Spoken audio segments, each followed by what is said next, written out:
केंद्रीय गृह मंत्री आज उत्तराखंड के दौरे पर। गुरुकुल कांगड़ी विश्वविद्यालय के 113वें दीक्षांत समारोह में हुए शामिल।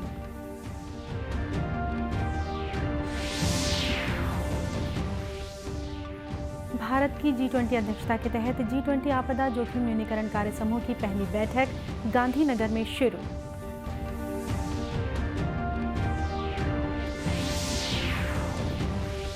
बलौदाबाजार में गिधौरी के पास बाराती बस और ट्रक में जबरदस्त भिड़ंत से एक की मौत, लगभग 40 घायल।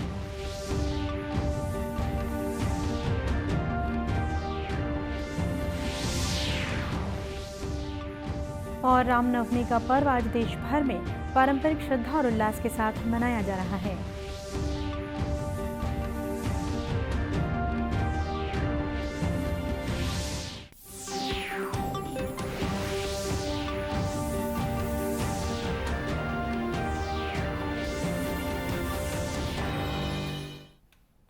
नमस्कार, आप देख रहे हैं दूरदर्शन समाचार। मैं हूं शीतला शुक्ला। अब समाचार विस्तार से। केंद्रीय गृह मंत्री अमित शाह आज उत्तराखंड के दौरे पर पहुंचे। यहां वे गुरुकुल कांगड़ी विश्वविद्यालय के 113वें दीक्षांत समारोह में शामिल हुए, जहां उन्होंने 182 विद्यार्थियों को गोल्ड मेडल और 181 विद्यार्थियों को PhD की उपाधि दी। इस दौरान गृह मंत्री को संस्कृत भाषा में अंकित विद्या मार्तंड की मानद उपाधि से अलंकृत किया गया। उन्होंने देशवासियों को रामनवमी की शुभकामनाएं देते हुए कहा कि अगली रामनवमी पर भगवान श्री राम अयोध्या में भव्य मंदिर में विराजमान होंगे। मित्रों, आज विश्वविद्यालय की शैक्षणिक गुणवत्ता, उसका पुस्तकालय और विश्वविद्यालय के गत शैक्षणिक सत्रों में 870 से ज्यादा शोध पत्र रजिस्टर किए गए और 9 पेटेंट रजिस्टर किए हैं। वो बताते हैं कि वैदिक शिक्षा और आधुनिक शिक्षा का सुभग संगम आज कांगड़ी गुरुकुल ने किया है। श्री शाह ने कहा कि केंद्र सरकार ने नई शिक्षा नीति में मातृभाषा के महत्व को स्थापित किया है। मोदी जी ने नई शिक्षा नीति के अंदर मातृभाषा के महत्व को प्रस्तावित किया है। उन्होंने प्राथमिक शिक्षा मातृभाषा में होगी, त्रिभाषा का सूत्र भी दिया है और आने वाले दिनों में मातृभाषा से पढ़े हुए मेधावान छात्र समग्र देश और विश्व का कल्याण करें, इस प्रकार का एक रास्ता उन्होंने प्रशस्त किया है।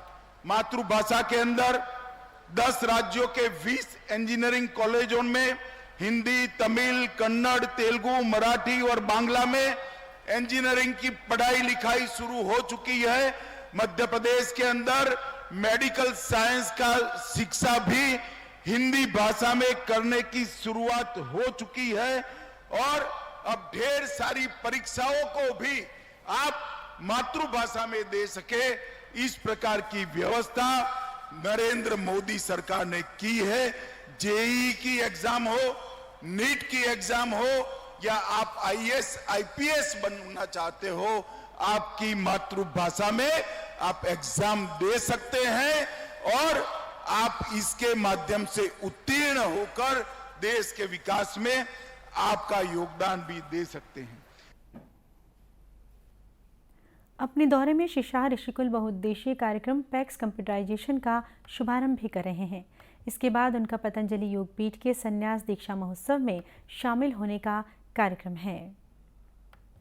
गुजरात के गांधीनगर में भारत की G20 अध्यक्षता के तहत G20 आपदा जोखिम न्यूनीकरण कार्य समूह की पहली बैठक का आज प्रधानमंत्री के प्रधान सचिव डॉक्टर PK मिश्रा और संचार राज्य मंत्री देवू सिंह चौहान ने उद्घाटन किया। इस 3 दिवसीय बैठक में G20 सदस्य देशों, आमंत्रित देशों और 9 अंतर्राष्ट्रीय संगठनों के लगभग 100 प्रतिनिधि भाग ले रहे हैं। बैठक में सभी के लिए एक प्रारंभिक चेतावनी प्रणाली, लचीले बुनियादी ढांचे और आपदा जोखिम को कम करने के लिए आवश्यक वित्तीय प्रणाली जैसे 5 क्षेत्र की पहचान की गई है।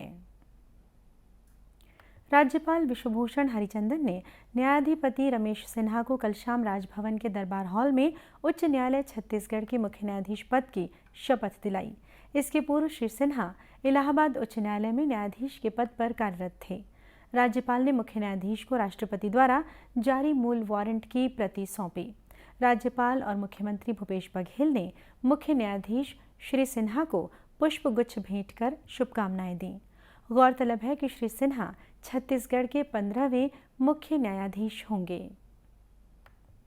छत्तीसगढ़ में सुगंधित चावल की विशेष किस्म नगरी दुबराज को भारत सरकार के बौद्धिक संपदा अधिकार प्राधिकरण द्वारा जीआई टैग प्रदान किया गया है।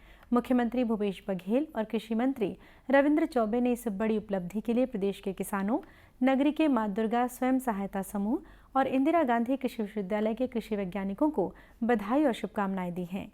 माना जा रहा है कि नगरी के दुबराज चावल को जीआई टैग मिलने से इसकी मांग देश के साथ साथ विदेशों में भी बढ़ जाएगी। इससे धमतरी जिले के नगरीय अंचल के किसानों को आर्थिक लाभ मिलेगा। प्रधानमंत्री नरेंद्र मोदी हर महीने के आखिरी रविवार को मन की बात कार्यक्रम के जरिए लोगों से जुड़ते हैं। अप्रैल के आखिरी रविवार को मन की बात कार्यक्रम की 100वीं कड़ी प्रसारित होगी। इससे पहले हम आपको सुनाते हैं 30 अप्रैल 2017 को मन की बात कार्यक्रम के अंश।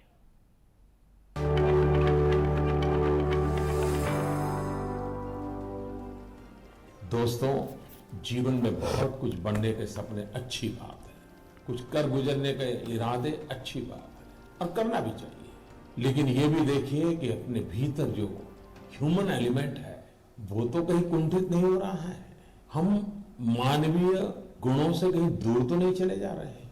स्किल डेवलपमेंट में इस पहलू पर थोड़ा बल दिया जा सकता है क्या? टेक्नोलॉजी से दूर खुद के साथ समय गुजारने का प्रयास।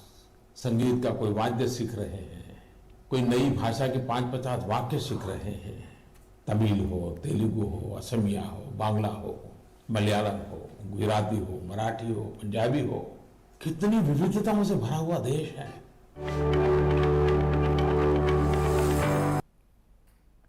देश में पिछले 24 घंटों में कोविड-19 के 3000 से अधिक नए मामलों की पुष्टि हुई।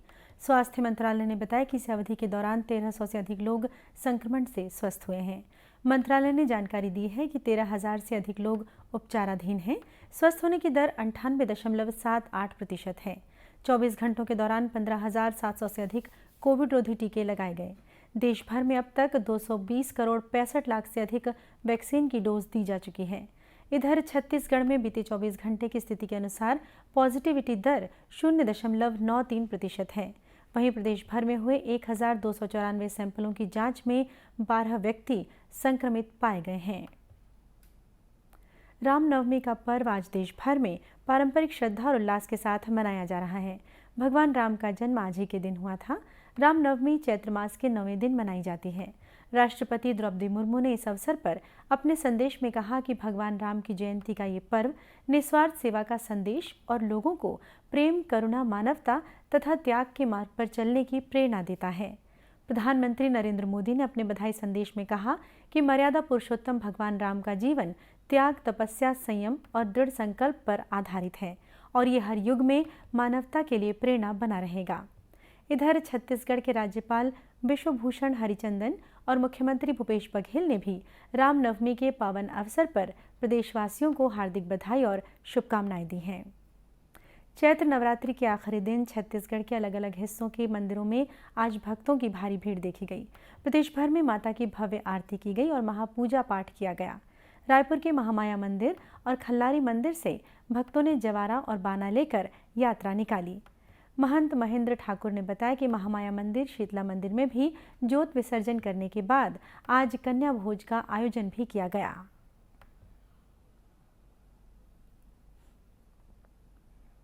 नवरात्र प्रतिपदा से अष्टमी तक लगातार मंदिर में पूजन पाठ यज्ञ होते रहा। श्रद्धालुओं की भीड़ लगातार लगी रही। कल हवन हुआ, पूर्णाहुति हुई, शांति हुई। कल अपार भीड़ थी भक्तों की और रात्रि में ज्योति विसर्जन और माता जी का स्वस्थ श्रृंगार हुआ है। आज नवमी को स्वस्थ श्रृंगार दर्शन और आज रामनवमी है, भगवान का जन्म है और आज जो है नवरात्रि का समापन है। नवरात्रि की अष्टमी में हवन पूजन करने श्रद्धालुओं की भीड़ मंदिरों में लगी रही। इधर कोरिया जिले के खड़गवां स्थित चनवारी डांड महामाया मंदिर में चैत्र रामनवमी में दूर दूर से श्रद्धालु पहुंचे। भक्तों ने यहां मनोकामना ज्योति कलश प्रज्वलित कर देवी मां की पूजा अर्चना की। मां के इस मंदिर में रामनवमी के समय पूरे 9 दिनों में करीब 4 लाख श्रद्धालुओं ने मां के दर्शन किए और अपनी मनोकामनाएं पूरी करने पहुंचे। यहां अलग अलग जिले और विभिन्न प्रदेशों से नहीं बल्कि विदेशों से भी भक्त मनोकामना ज्योति कलश प्रज्वलित करने आते हैं।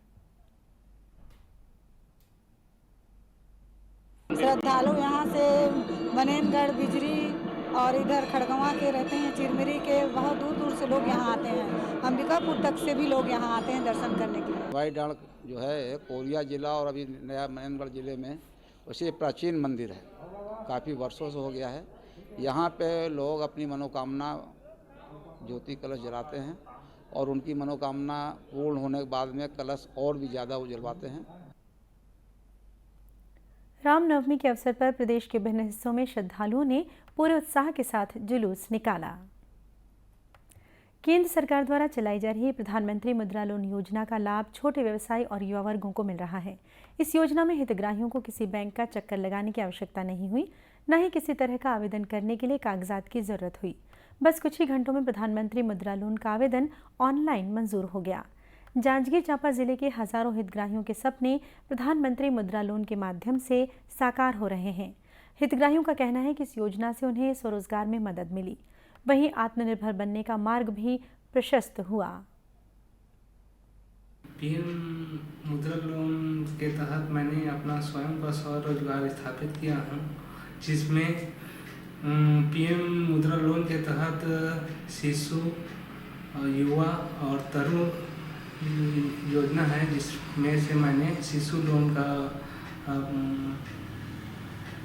लिया था, जिसमें 50,000 का प्रावधान है। उसका मैंने स्वयं का एक कंप्यूटर सेंटर, चॉइस सेंटर खोलकर अपना स्वयं का रोजगार स्थापित किया हूँ।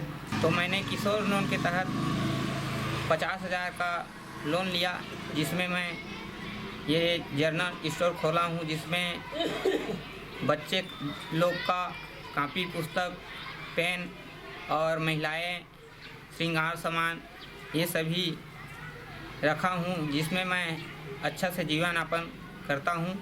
और मैं प्रधानमंत्री जी से उनको बधाई देना चाहता हूँ कि ये लोन निकाल कर आप बहुत ही अच्छे बेरोजगारों को रोजगार दिला रहे हो। इस मुद्रा लोन के तहत हमने ऑनलाइन में अपना खुद का ऑनलाइन से कम बहुत से व्यक्तियों का, जैसे मिडिल फैमिली वालों का, गरीबों का भी ऑनलाइन फॉर्म भर के उसको 50,000 रुपये का शिशु लोन दिए हैं, जिसके तहत उसके खाता में तुरंत ट्रांसफ़र हो गया है और उस फायदा का वो लोग लाभ उठा रहे हैं। इसके लिए हम केंद्र सरकार को धन्यवाद देते हैं। मुद्रा लोन योजना में ग्रामीण क्षेत्रों में अधिकांश लोगों ने शिशु लोन को प्राथमिकता देते हुए ऑनलाइन आवेदन किया था, जिसका लाभ आवेदकों को मिला है। और अब कुछ खबरें जिलों से।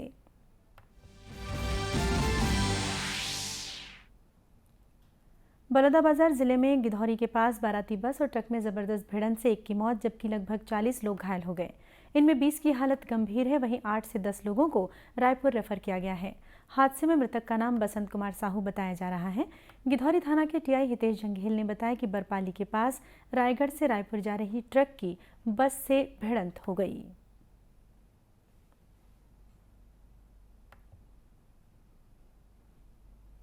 जांजगीर के हाईस्कूल मैदान में महिला और बाल विकास विभाग के द्वारा मुख्यमंत्री कन्या विवाह योजना के तहत 75 जोड़े परिणय सूत्र में बंधे। विधानसभा अध्यक्ष डॉक्टर चरणदास महंत, राजस्व मंत्री जयसिंह अग्रवाल, नेता प्रतिपक्ष नारायण चंदेल और छत्तीसगढ़ शाकंभरी बोर्ड के अध्यक्ष रामकुमार पटेल ने इन जोड़ों को आशीर्वाद और उपहार दिए।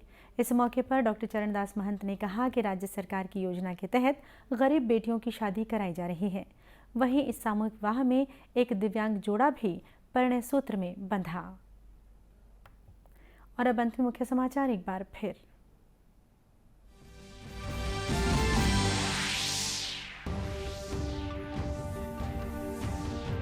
केंद्रीय गृह मंत्री आज उत्तराखंड के दौरे पर गुरुकुल कांगड़ी विश्वविद्यालय के 113वें दीक्षांत समारोह में हुए शामिल।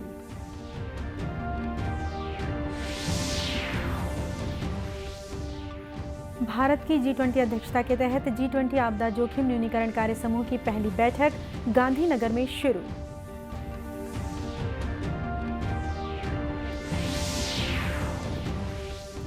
बलौदा बाजार में गिधौरी के पास बाराती बस और ट्रक में जबरदस्त भिड़ंत से एक की मौत, लगभग 40 घायल।